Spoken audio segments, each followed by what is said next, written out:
I'm your host, BrightLearn, and today we're exploring the fascinating world of prepping and community survival with a true expert in the field, Stefan Verstappen. If you've ever wondered how to navigate the uncertainties of our times, or are curious about what it takes to build resilient communities, this episode is for you. So, grab your favorite beverage, settle in, and let's get started. Today, we're diving into a conversation that originally took place on BrightLearn.com with host Mike Adams and our guest, Stefan Verstappen. Stefan is the founder of formingcommunities.com, and he's here to share his wisdom on prepping, survival, and the importance of community in an increasingly unpredictable world. Stefan kicks off the discussion by taking us back to his early days in Toronto, Canada, during the height of the Cold War. He recalls how the Cuban Missile Crisis sparked his interest in survival at the tender age of 12. Back then, the fear of nuclear war was palpable, and Stefan was not alone in his concerns.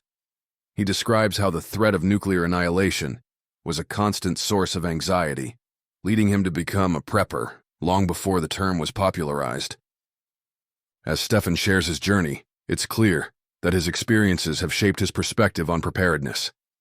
He emphasizes that being prepared is not about paranoia, but about common sense. From natural disasters to economic downturns, there are countless reasons to be ready for the unexpected. Stefan's insights remind us that our ancestors were preppers too, relying on skills like canning, preserving, and water purification to survive harsh winters and uncertain times. But what's truly fascinating is how Stefan's views on prepping have evolved over the decades. He notes that in the 70s and 80s, prepping was a fringe activity, often associated with conspiracy theories. Fast forward to 2024, and the landscape has changed dramatically, with governments like Germany advising citizens to build bunkers and the COVID-19 pandemic highlighting the fragility of our supply chains. Prepping has become more mainstream than ever. Even big-box stores like Costco now sell survival kits, reflecting a growing awareness of the need for preparedness. However, Stefan is quick to point out that being prepared is not just about stockpiling supplies. It's about developing practical skills and fostering a mindset of self-reliance.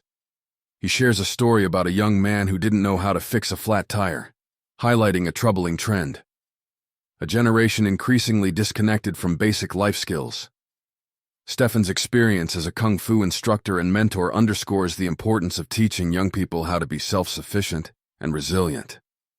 One of the most intriguing parts of the interview is Stefan's discussion of democide, a term he uses to describe the alarming number of people murdered by their own governments in the last century.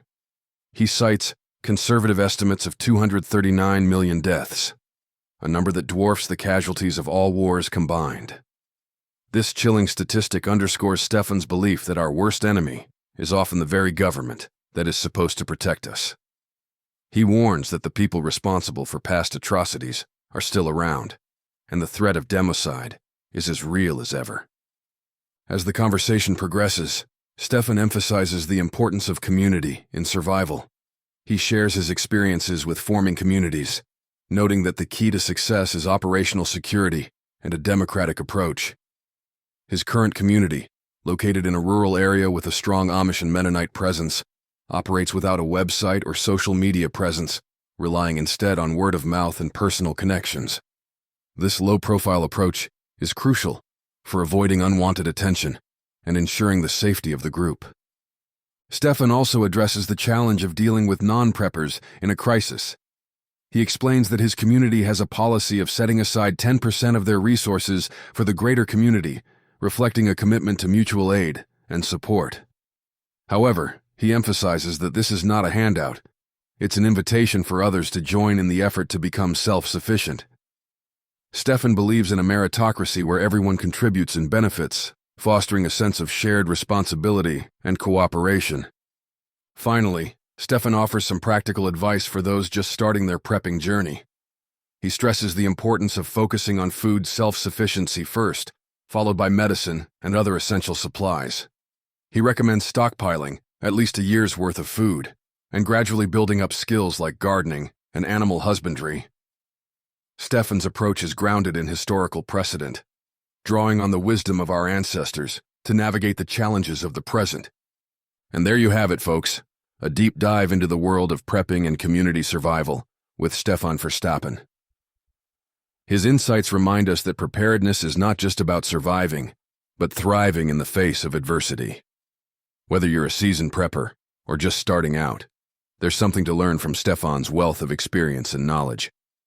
If you're interested in learning more, be sure to check out Stefan's website, formingcommunities.com, where you can find the complete guide to forming communities and other valuable resources.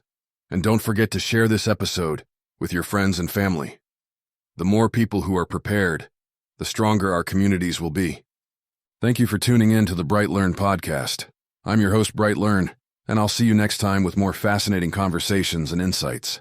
Take care, stay safe, and remember, preparedness is a journey, not a destination. Until next time. This has been a BrightLearn.ai summary of an interview between Stefan Verstappen and Mike Adams on February 21st, 2024. The full interview is available at brighteon.com, where you can also find podcasts and special reports by Mike Adams and other creators. Visit naturalnews.com for full editorial coverage of this interview and breaking news on critical stories that will keep you informed and aware of what's really going on.